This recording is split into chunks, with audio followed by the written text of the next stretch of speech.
বাবা আপনি হারুন। শালার পুত আমি বয়ে রইছি আমার ডিস্টার্ব করছ হ্যাঁ? বাবা আপনি যে কইলেন আমি ভিক্ষা করে বড় লোক কই হইলাম না তো। একটা হাত না থাকলে কি হইব, এর লগে একটা পা আর একটা চোখ উদাও করতে হইব, তাইলে বড় লোক হইতে পারবা। আপনি কি বালের কবিরাজ হইছেন যেটা কোন হিরে মিছা কথা মিয়া? হাঁচা কথার ভাত নাই, তোর যে একটা হাত নাই তারপরে তো মাইসের কাছে ভিক্ষা চাই, ভিক্ষা পাস না। আমি আলমগীর এখন আছি লুলু বাবার দরবারে। এখানে একজন ভিক্ষুক আছে যে কিনা লুলু বাবার কাছে তাবিজ নিয়ে তা বড়লোক হওয়ার ইচ্ছা যাচ্ছে। এখন আমি তাদের মুখ দিয়ে শুনবো তাদের মধ্যে কি ঝামেলাটা হয়েছে। সো আপনারা সবাই দেখেন। লুলু বাবা আপনারা কি নিয়ে আলোচনা করতেন সেটা একটু বলেন। তুই তো বেটা সবই হুলদা প্রচার করলি, তো এখন তুই বেটা আমার তেজি গাছকে শালার পুতেরা বাইরে এনতে শালার পুত সব জায়গা তুই আমার বাড়ির সামনে নাটক করস। একটা ফকির, একটা ভিক্ষুক, একটা হইলো সাংবাদিক। আমি লুল্লু বাবা, আমি তোরে কইতাছি তোর বাড়ি গাড়ি কিচ্ছু থাকবে না, তুই ধ্বংস হয়ে যাবি।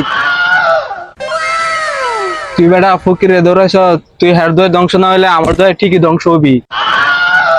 আমি একটা সাংবাদিক, তুই আমারে ধরে নিয়ে দিছস, তোর খবর আমি টিভিতে প্রচার করবই। আরে বাবারা তোরা তো আমারে দোয়া করতেছ, দোয়া কর যাতে আমি ধ্বংস হয়ে যাই। বউর যাবার ভালো লাগে না রে।